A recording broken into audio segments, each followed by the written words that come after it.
menjawab bagaimana tantangan pemuda hari ini di Provinsi Banten itu cukup berat, apalagi kisi-kisi yang pernah disampaikan bahwa pengangguran kita banyak juga. Ini kan menjadi PR.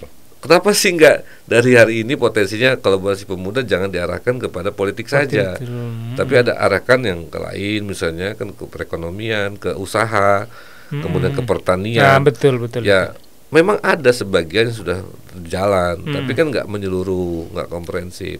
Lebih harus dibuka lagi peluangnya yang lebih luas.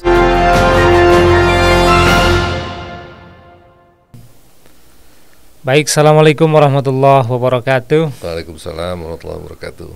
Selamat malam Sobis dimanapun berada. Jumpa lagi dengan saya Kang Ali di studio podcast Sobis ya, Ekbis Banten edisi 13 Desember 2022. Kita pada malam hari ini kedatangan tamu narasumber spesial ya. Iya. Bisa mewakili pemerintah juga ini. Tapi dalam momentum malam ini kita narasumber akan mewakili semangat muda, kreatif, dan mungkin juga bukan mungkin lagi ya, harus memberikan solutif ya. Beliau adalah Bapak Dwi Nopriyadi Atmawijaya. Kebetulan sekarang menjabat Ketua KNPI Banten ya. Selain abdi negara, ternyata punya tanggung jawab kepemudaan yang luar biasa nih Bang Dwi ini.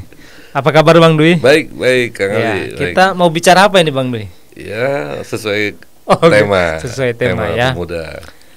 Muda dan kreatif, solutif. Betul.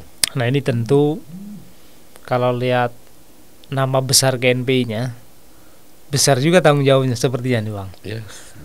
Nah, bagaimana di tengah-tengah modernitas teknologi, perubahan sosial ya, dengan digitalisasi berbagai macam sektor di masyarakat, mulai dari pendidikan, hubungan sosial, cuma hubungan percintaannya yang belumnya. Iya. Nanti lama-lama bisa pakai digital. Bisa.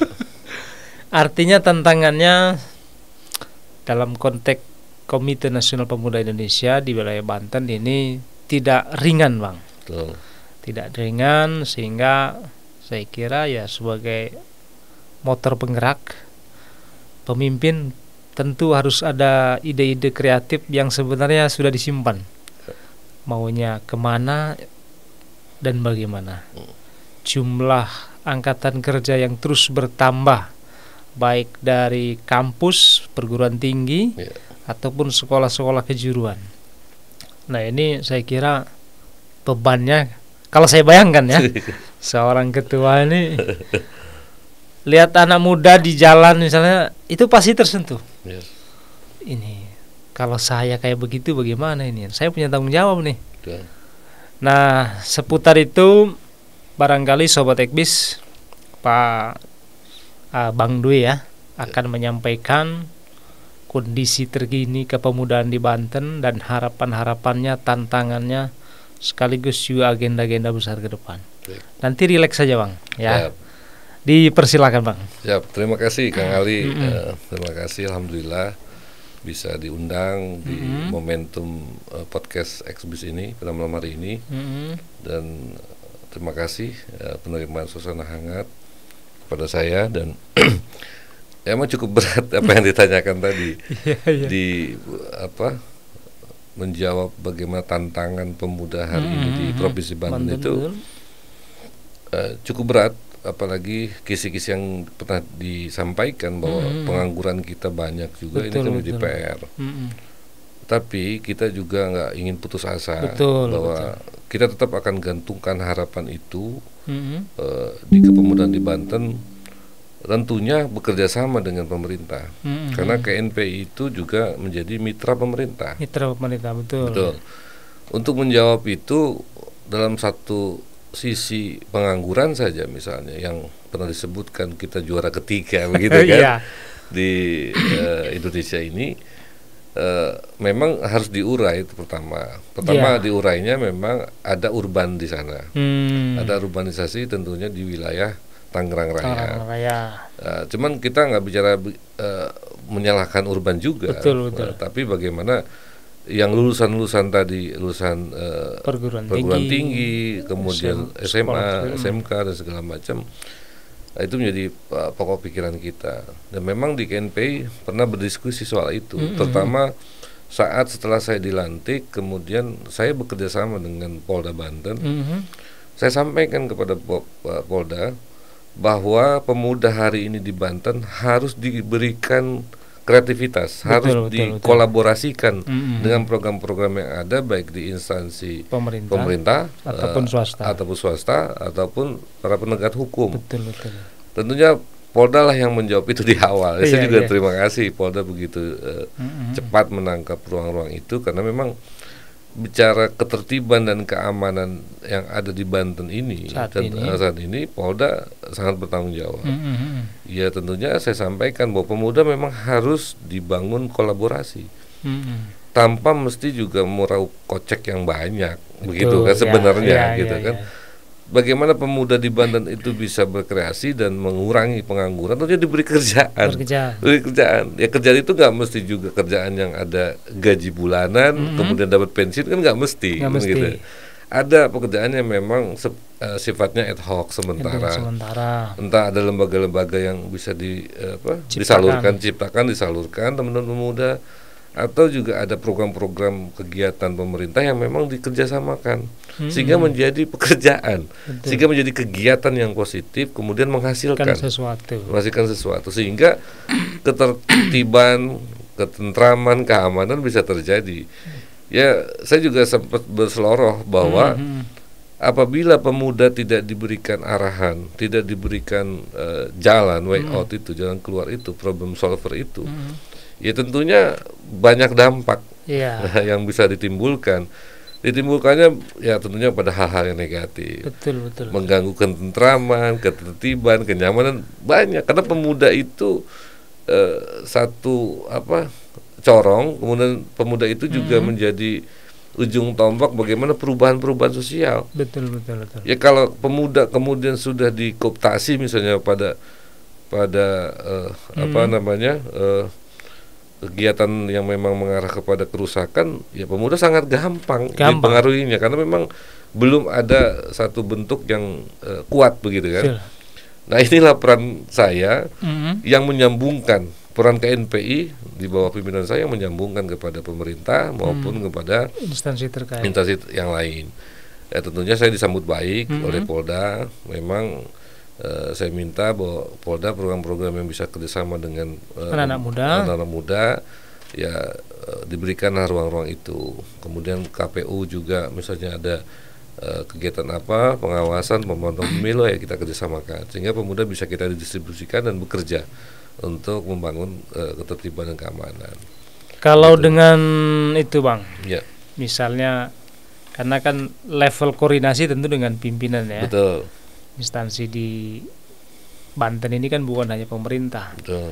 Misalnya dengan lembaga-lembaga swasta, industri misalnya. Itu artinya sejauh mana misalnya penjajakan komunikasi KNPI misalnya. Pak Direktur sih kalau dengan perusahaan misalnya. Coba sih CSR itu tidak selalu dalam bentuk bantuan mateng gitu ya. Supaya anak muda ini bisa berkreatif, ada usaha yang kreatif, mau dia produksi kuliner ataupun juga ya semacam media lah misalnya atau apa saja usaha kemudian tidak habis pakai, habis makan atau habis selesai dimakan sehari 2 hari tapi dia berkelanjutan. Betul. Dan industri itu kan cukup banyak Bang di Banten ya. Betul. Misalnya kayak Indakiat ya. Itu kan kalau bicara tenaga selama ini mungkin udah diwakili oleh KSP ya. Serikat Pekerja. Nah, mungkin KNPI menyentuhnya wilayah-wilayah yang tadi bicara bekerja sama tadi. Apa sudah sampai sejauh mana? Sejauh itu. Kita kalau bicara wadahnya, pengusaha itu kan ada Apindo ya. Ya, Apindo betul. Ya, Apindo. Nah, kita belum melakukan itu. Tapi ya. kita memapping bahwa Banten ini kaya. Betul. Banten ini kaya dalam konteks tadi industrial itu kita cukup besar. Kita punya 15.000 lebih industri di Provinsi Banten yang sampai hari ini pemuda belum bisa mengakses penuh. Betul. Akses penuh.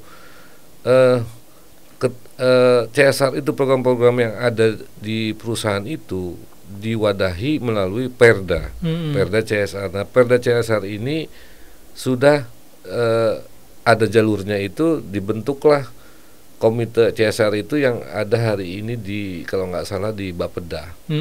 Dan yang membentuk adalah PJ Gubernur. Ya. Orang-orangnya, ketuanya, sekretarisnya dan sebagainya lah itu gubernur, PJ Gubernur. Nah, tentunya akses untuk bisa masuk berkolaborasi atau mendapatkan CSR itu untuk kita distribusi kepada masyarakat lebih luas, ya kita harus berkoordinasi dengan lembaga itu. Dan lembaga itu pernah kita sounding juga, ya itunya karena memang hari ini belum clear ya, lembaga itu belum clear ya. Masih ada perubahan-perubahan posisi itu. Wujudnya belum clear gitu. Belum clear siapa ketuanya, siapa sekretarisnya belum clear hari ini. Jadi kami juga sebagai pemuda masih menunggu. Walaupun kami bisa mengakses itu secara langsung. Secara langsung. Cuma kadang-kadang saya berpikir sebagai ketua pimpinan di KNPI, saya ingin berpikir secara sistematis. Karena ada wadahnya, ada aturan mainnya, begitu kan? Ada alurnya lah. Ada alurnya, jadi ngapain kita juga capek door to door ke 14.000 industri itu, gitu kan? Betul. Tapi memang kalau memang ada yang kita kenal, kita bisa mengakses ke industri itu, ya kita dorong. Terutama yang akan kita dorong, yang memang juga sudah dibangun itu, pertama tentang usaha koperasi. Betul. Kebetulan bank lokal kita nih, Bank Banten ini juga punya tawaran-tawaran program yang memang untuk meningkatkan pendapatan mungkin ya. Bank Banten ini berdiskusi bahwa bagaimana kita kolaborasi dengan KNPI untuk bisa mengakses perusahaan-perusahaan. Kita bantu perusahaan ini dengan bantuan-bantuan permodalan dan melalui koperasi itu tadi. Tapi harus ada payungnya koperasi. Ya, payungnya koperasi di pemuda. Betul. Yang kebetulan kami di KNPI ada bidang ketenagakerjaan. Dan kebetulan ketua bidang ketenagakerjaan juga yang orang yang saya tunjuk ini aktivisnya memang yang memang bergerak di bidang serikat pekerja gitu kan. Ya, nyambung dan baru itu yang bisa kami lakukan. Nah, untuk hal-hal yang lain ini kami masih menunggu, karena memang penting industri yang sebanyak ini gitu kan. Kalau tidak ada link and match terhadap kepentingan pemuda yang ada di Banten, manfaat untuk pemuda yang ada di Banten, ya kalau bisa kita bilang hadirnya industri ini manfaatnya apa buat kita? Belum maksimal gitu. Iya, manfaatnya buat apa buat pemuda? Betul. Kalau tidak ada link and match. Untuk bisa pemuda kita lulusan perguruan tinggi, SMA, ini kan bisa masuk ke industri kan harus link and match. Disiapkan pelatihannya di BLKI misalnya, kemudian baru di rekrut begitu kan, dibuka pintunya job fair yang dibuatnya itu. Nah, kemudian dari sisi usaha misalnya, saya pernah berdiskusi dengan Kadis Perindak, ada beberapa industri yang memang butuh suplai bahan baku. Betul. Contoh misalnya coklat, ada pabrik coklat di Tangerang Selatan ya, di Tangerang Raya lah. Pabrik itu. Nah, sementara infonya bahan bakunya harus impor. Betul. Padahal kenapa sih kita tidak berkolaborasi dengan pemuda di Banten? Kita difasilitasi oleh pemerintah bertemu misalnya dengan si industri itu, si perusahaan itu. Ayo kita bangun agreement, kita bangun MOU. Pemuda pada sektor pertanian mampu nggak? Kita butuh suplai bahan bakunya per bulan misalnya sekian ton misalnya, atau ayo kita bangun. Nah, ketika saya diskusi itu dengan Kadis Perindak, di Banten itu mumpuni juga untuk bisa ditanami, lahannya banyak di sekitar di daerah selatan sana, Pandeglang dan Lebak, banyak yang kosong gitu, lahan kosongnya. itu bisa ditanami coklat. Betul. Nah, artinya ada link and match gitu kan. Sebenarnya ada link and match itu. Kemudian perusahaan-perusahaan lain ya. Perusahaan-perusahaan lain juga bisa dibangun seperti itu. Itu salah satu contoh.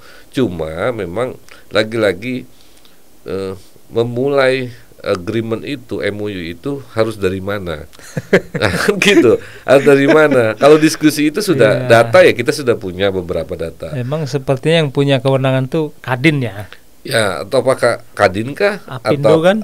Apakah Apindo atau apakah lembaga CSR-nya? Ya. Nah, ini ruang pemuda ada di mana? Kan gitu. Ruang pemuda masuknya pada kolaborasi di perusahaan itu di mana? Tentunya kan bisa saja kita bangun. Saya punya gagasan ide waktu itu bahwa tidak ada yang sulit ketika misalnya pemerintah ini bisa memasukkan tenaga kerja di contoh Serang misalnya. Serang punya industri di Kabupaten Serang. Jangan sampai ada masyarakat atau lulusan sarjana ini nganggur, kemudian dia kerja di luar kota. Yang kemudian di luar kota pekerja kasar. Betul. Ya kan? Atau bahkan yang dulu pemberitaannya ada yang memang sampai ditempatkan menjadi PSK misalnya, kan begitu ya. Kan miris gitu. Sementara kita industri banyak. Nah, ada yang kemudian terputus berkomunikasi atau membangun kerjasamanya dengan perusahaan-perusahaan yang ada itu. Betul. Contoh, saya punya gagasan begini. Di era digital ini kita buat konsep bagaimana mendata masyarakat lulusan-lulusan itu yang fresh graduate itu di kecamatan ya, oke lah nggak sampai desa, minimal sampai kecamatan.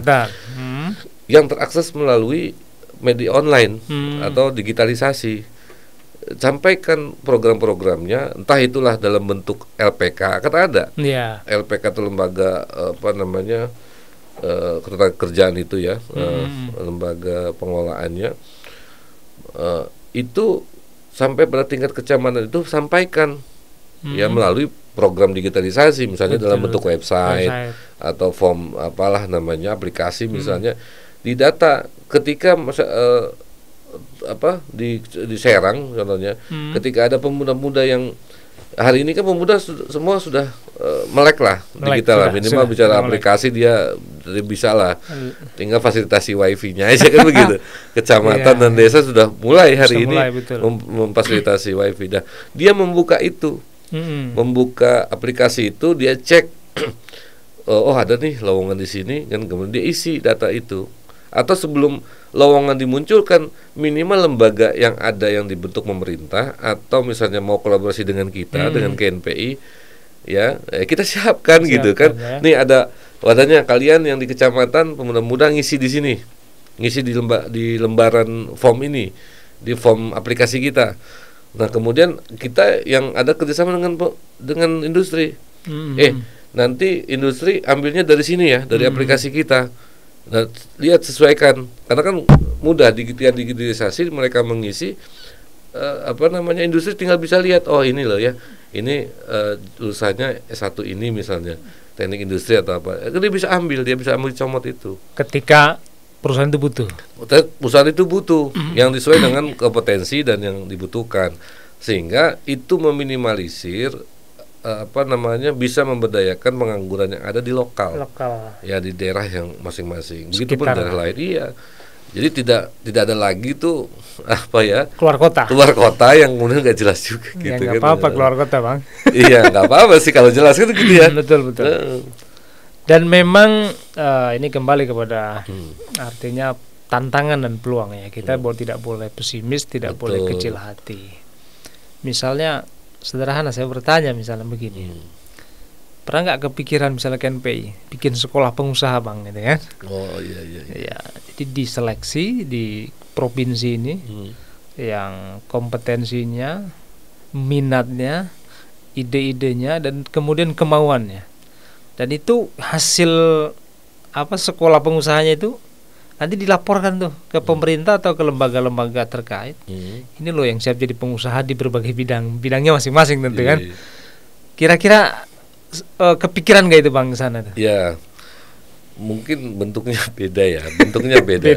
beda. Bentuk teknisnya beda ya, lah. teknisnya beda. Tapi kalau bicara terlembagakan, tentunya buat apa ada Untirta misalnya, jurusan ekonomi, ya, kan betul, gitu ya, betul. ekonomi, akuntansi dan sebagainya, untuk memboboti dia sebagai menjadi calon pengusaha. Karena bicaranya perekonomian, hitung-hitungan kan begitu ya kan, manajemen dan sebagainya. Cuma memang yang saya pikirkan dalam bagaimana membangun pemuda Banten ini mandiri, tentunya kan daripada berangkatnya kemandirian itu berangkat dari diri dia sendiri, kemampuan dia. Betul. Ya, saya berangkatnya berpikirnya bahwa Banten ini kaya. Banten ini punya tadi sekian ribu industri, puluhan ribu sumber industri, daya alam juga. Sumber daya alam kita punya pelabuhan, laut yang luas, hutan masih luas, Bang. Hutan masih luas, pertambangan ada, begitu kan? Ya. Pertanian memang kita sektor pertanian kita unggulkan begitu di Banten ini. Lantas apa? Kemudian yang memang harus teman-teman ini mandiri begitu. Satu yang saya sekian bulan saya jalani ini. Saya belum menemukan semangat yang kuat dari teman-teman pemuda untuk bagaimana memboboti dirinya di bidangnya tadi yang tadi kalau sekolah pengusaha seleksi kan, ini bidang proyek pemerintah misalnya, ini bidang usaha kuliner kan itu kan. Nah ini saya belum menemukan secara utuh gitu, tapi semangat itu ada untuk bagaimana berubah saja, semangat berubah untuk menjadi hidup yang lebih sejahtera. Tekadnya cukup kuat, semangatnya cukup kuat, dan siap untuk melakukan apapun sebenarnya pemuda di Banten ini. Kalaupun dia harus bekerja keras siang malam, dia mau. Tekadnya ada di pemuda di Banten. Betul. Akan tetapi tadi lagi-lagi wadah sudah ada dalam bentuk NPI, tapi akses yang kemudian pemerintah berikan, baik itu pemerintah yang membuka kepada sektor industri CSR ini, yang tadi lagi-lagi lewat mana, jalurnya bagaimana, masih dalam proses penyesuaian ya? Begitu. Ya, saya menanti itu, bayangan saya ke depan kita punya bandara, teman-teman pemuda Banten yang memang punya background pengusaha yang memang apa sih yang di bandara butuhkan misalnya kan, teman-teman masuk ke sana. Kemudian teman-teman di industri yang ada begitu, teman-teman apa sih yang memang kerjasama sana, kolaborasi. Kemudian yang memang ada pengusaha tambang, teman-teman mau tambangnya, udah kita ada tambang di sana. Kita kolaborasikan tambang yang ada di Banten Selatan yang dikelolanya oleh orang-orang pusat. Betul. Orang-orang pusat di Bojonegoro, semua orang-orang pusat yang mengelola. Tapi kan kita juga punya aturan main di sini. Ada Perda CSR tadi, kemudian ada mitra kerja lembaga itu, swasta itu kepada lokal, memberdayakan pengusaha lokal, pengusaha pribumi, kan ada itu. Nah itulah harus terkomunikasi dengan baik gitu. Dengan baik. Dan saya bangun itu juga dengan orang-orang Polda juga. Saya bilang, ayolah Pak, saya bilang, Banten ini kaya loh, saya bilang, ayo pemuda juga dikasih ruang peran ini. Jangan kemudian, jangan salahkan nanti kalau pemuda juga tidak diberikan ruang yang cukup, akhirnya melakukan perlawanan, hal-hal yang lain yang kita nggak inginkan. Saya jembatan saja nih, membuka ruang-ruang itu. Kemudian di Tangerang Raya yang begitu banyak mall ya, pengembang segala macam, itu kan potensi yang luar biasa juga. Ya, apa yang juga bisa dikerjasamakan. Intinya gitu. Harapan itu tetap masih cukup luas. Betul, walaupun kata Friedrich Nietzsche, udahlah manusia jangan berharap katanya kan begitu. Ya yang bisa berharap penguasa saja katanya begitu kan. Iya. Tapi ya nggak gitu. Betul. Nah tadi kalau kita bicara pemuda selalu harapan itu pada pekerjaan atau usaha. Nah itu saja kebayangannya itu kayaknya sulit masih kan. Iya. Nah kira-kira kalau anak muda ini menjadi penguasa gitu. Nah, misalnya aksesnya lewat parlemen gitu kan, apalagi tahun depan kan menjelang pesta demokrasi. Nah, kira-kira tipikal pemuda seperti apa nih yang kualifikasinya harus dipersiapkan? Ya, ini yang selalu jadi diskusi saya gitu teman-teman, bahwa ini yang salah ini negara kita sendiri atau konsep bernegara kita. Karena ada status sosial, ada diferensi sosial, akhirnya konfigurasinya begitu. Teman-teman ini dicetak gitu, pemuda ini untuk bisa berangkat instan dan cepat. Karena tidak ada ruang tadi yang kita bahas dari awal, tidak ada ruang tuh. Semuanya udah ada posnya masing-masing. Iya, tidak ada ruang untuk bisa berkolaborasi dengan cepat gitu ya, dengan potensi yang ada, sehingga teman-teman berbenturan dengan keadaan itu, konfigurasi yang ada itu, akhirnya gua berangkatnya cepat deh. Gua melalui nyalon untuk dewan untung-untungan di legislatif, barang sudah menang dia jadi begitu kan, tentunya status sosialnya akan naik. Kemudian sejajar dengan para penguasa lokal misalnya, kepala dinas setaranya kan begitu, sehingga lebih cepat untuk bisa mengakses peluang-peluang tadi, kolaborasi tadi. Nah, saya melihat ada yang salah ini gitu, ada yang nggak match begitu, sehingga teman-teman pemuda di Indonesia saya lihat konfigurasinya sama, rata, konfigurasi sama. Kemudian semua harus bertaruh di 2024 untuk bagaimana menaiki leveling tadi, sehingga ketika leveling itu baru semua akses itu kebuka. Kan begitu. Kenapa sih nggak dari hari ini potensinya kolaborasi pemuda jangan diarahkan kepada politik saja, tapi ada arahkan yang ke lain, misalnya kan ke perekonomian, ke usaha, kemudian ke pertanian. Betul. Ya, memang ada sebagian yang sudah berjalan, tapi kan nggak menyeluruh, nggak komprehensif. Lebih harus dibuka lagi peluangnya yang lebih luas. Presentasinya masih kecil. Yes, begitu. Iya. Ya, memang kayaknya dicetak begitu. Ini saya yakin 2024 pemuda paling banyak ya. Paling banyak. Dengan spekulan yang begitu tinggi tadi. Iya. Ya di lingkaran saya di KNPI ya banyak. Kalau kita lagi berdiskusi, Seloro nyalon di mana, partai mana, semua. Ini semua jadi nyalon partai semua sih, nyalon jadi legislatif semua. Tapi ya sudahlah, kalau memang minatnya di sana ya nggak masalah. Silakan saja lah. Itu bagian daripada ya keberanian seorang pemuda. Betul. Yang penting tidak melanggar aturan. Satu itu, dan ke ketua jangan terlalu banyak request. Bang bantu dong bang. Ya gitu. Iya, memang bicara pemuda ini akan selalu menarik ya. Betul. Di saat yang sama, apalagi Bang Dwi memang dalam hal ini dan hari ini punya tanggung jawab untuk itu ya. Tapi apakah sektor-sektor industri yang tadi disebutkan itu kan bermitra ya? Sektor-sektor yang menurut saya sekarang masih hidup, masih tidur ya, bukan hidup. Misalnya sektor tadi sebut kelautan.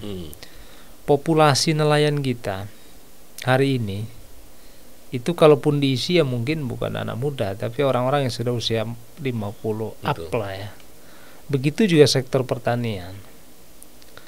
Artinya yang bertani hari ini mungkin bukan kelahiran 80 apalagi 90, tapi kelahiran 50 60. Yang konsepnya juga ya hanya survive lah kira-kira gitu.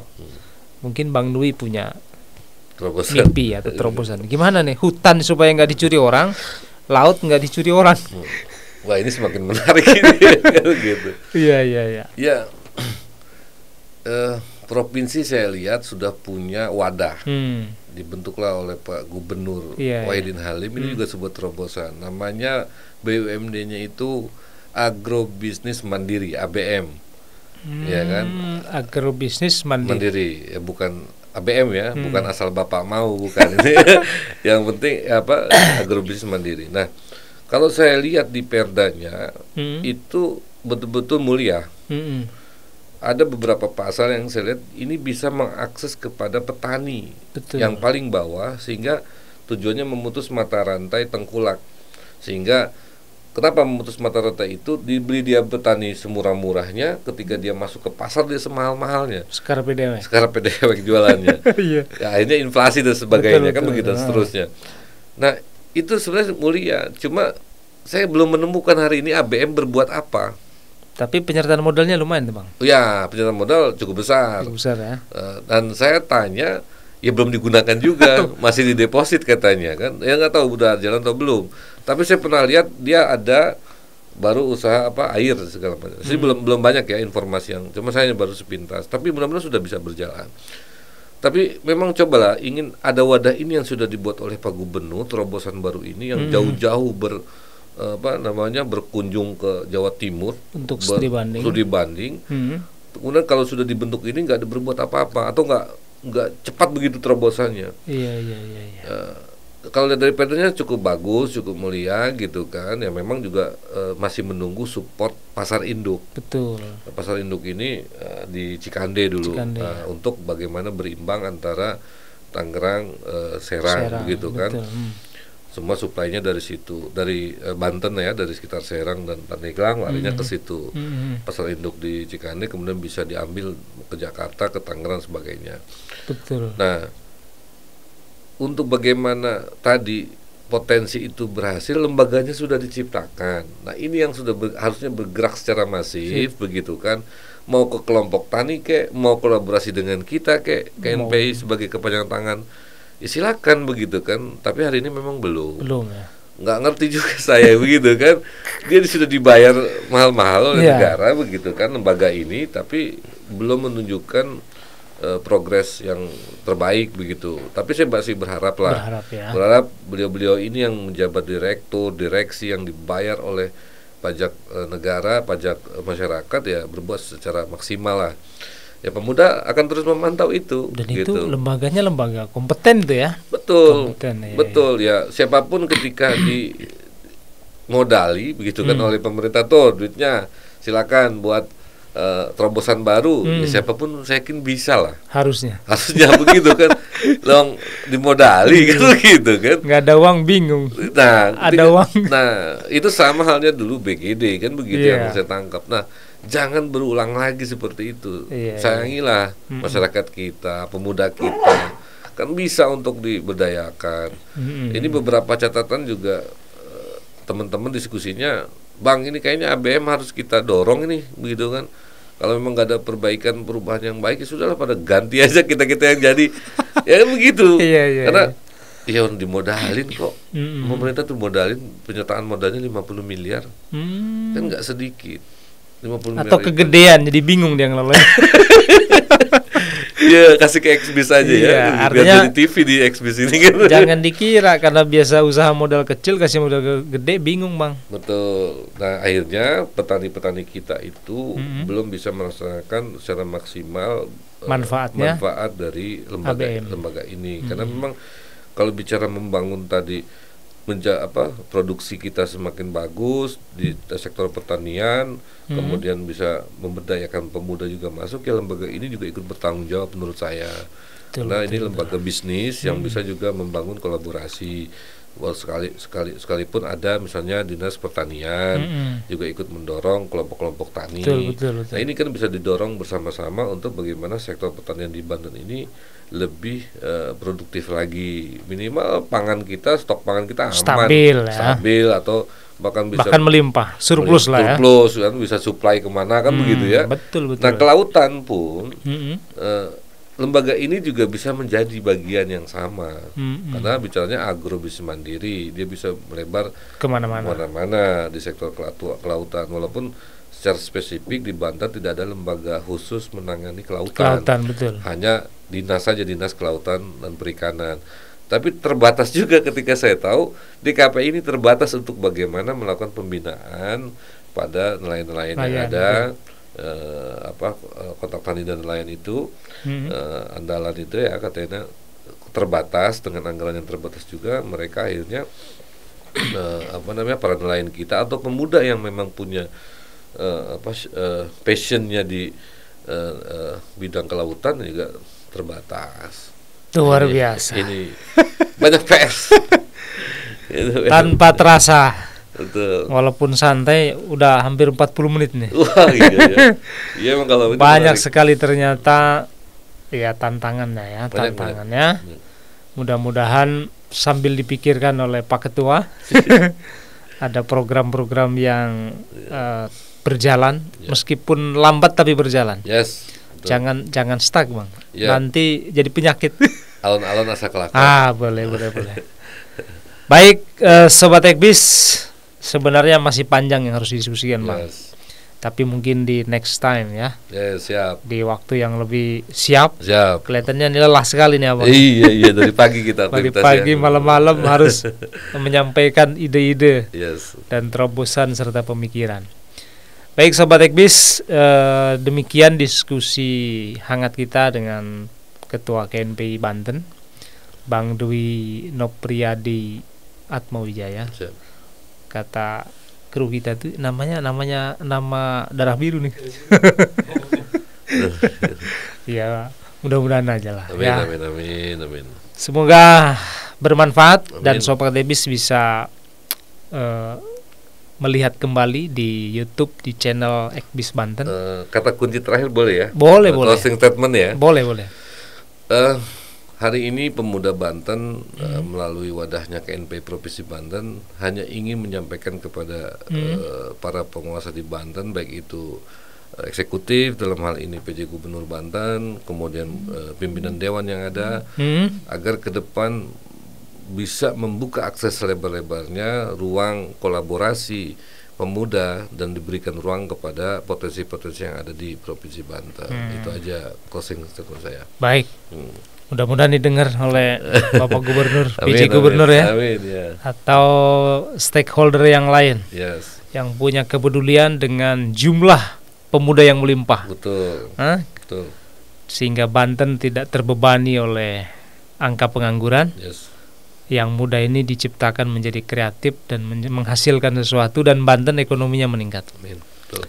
Demikian diskusi hangat kita, mudah-mudahan ada manfaatnya. Jumpa lagi di lain waktu, lain kesempatan. Saya Kang Ali pamit undur. Terima kasih Bang Dwi. Ya, sama-sama Kang Ali. Sehat selalu. Amin. Billahi taufiq walhidayah. Assalamualaikum warahmatullahi wabarakatuh. Waalaikumsalam warahmatullahi wabarakatuh.